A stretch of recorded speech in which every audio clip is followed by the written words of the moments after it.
Salam əziz uşaqlar. Maraqlı bir şəkil var. Deməli, keçən videomda da bu şəkilə aid sualları işləmişdik, təsvir etmişdik uşaqları. Burada oxşarlıqlar da var, yeniliklər də var. Zəhmət olmasa baxaq. Deməli, adlar üstündədir. Gəlin elə bunları biz təsvir edək. Məsələn, Maxı görürük ki, velosiped sürür, eləmi? Gəlin bu düsturdan istifadə eləyək. Birinci adı götürəcəyik. Addan sonra to be-nin forması is, hərəkət, hərəkətin sonuna ing formasını əlavə edirik. Sonra da ardıca biz ikinci dərəcəli üzvləri istifadə edə bilərik.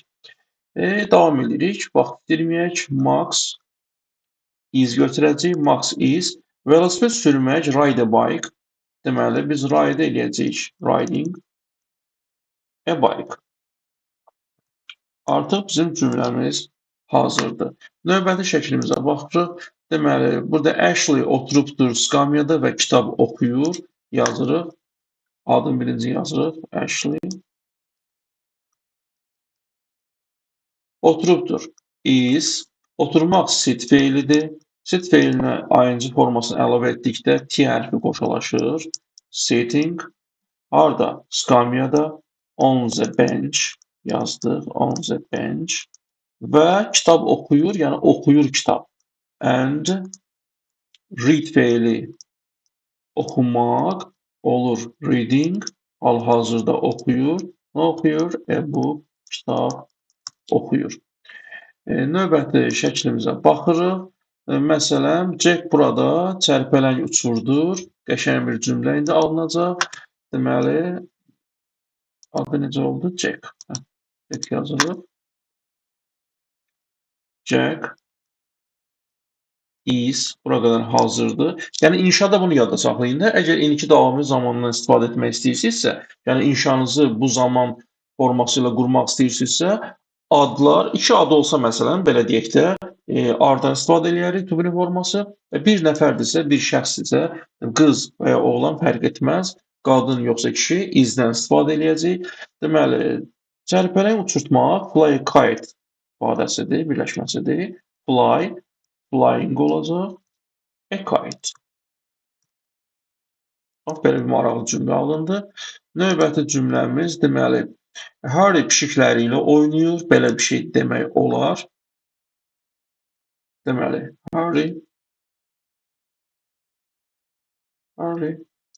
is oynamaq, play. Bunu yadda saxlayın da. Oynamaq, play olacaq. Is playing ilə with Harry oğlan adı olduğu üçün with his cats deyəcəyik.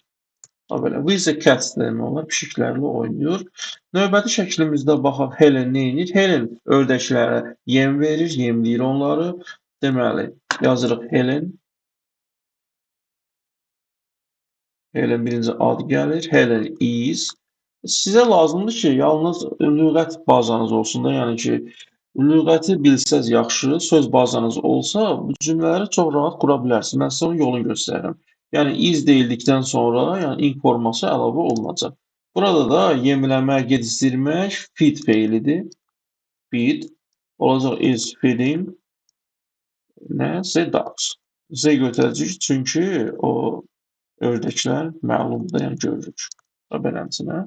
Sonra nə qaldı bu şəkildə uşaqlar? Bir nəfər qaldı, iki nəfər qalıb burada. Joe deməli ağacda alma dərir. Bunu da deməli deyək. Joe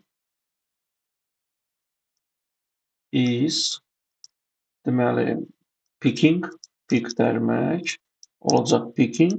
İndi orada deməli armuddur da. A pear də demək olar, bir armud dərir. Və yaxud da ki, armudları dərirdə ümumiyyətlə pears demək olar. Və baxırıq burada sonuncu. Sally və burada da bir dovşan vardı. Ağacın arxasında gizləniblər də. Yəni biz beləsinə indi bunu başa düşürük, ya oradadılar, ya gizləniblər.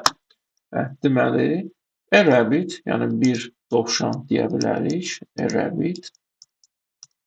And Sally. Bu iki nəfər olduğu üçün, yəni iki obyekt olduğu üçün daha doğrusu, burada biz are götürəcəyik. Are, deməli, gizlənmək hide feilidir. Olacaq hiding Ağacın arxasında behind the behind the tree. Belə bir maraqlı inşa alındı uşaqlar. Yəni bunu özü üçün sayarsınız, bilərsiniz ki, burada neçə söz var. Sağ olun, gəlin görüşlərə dək.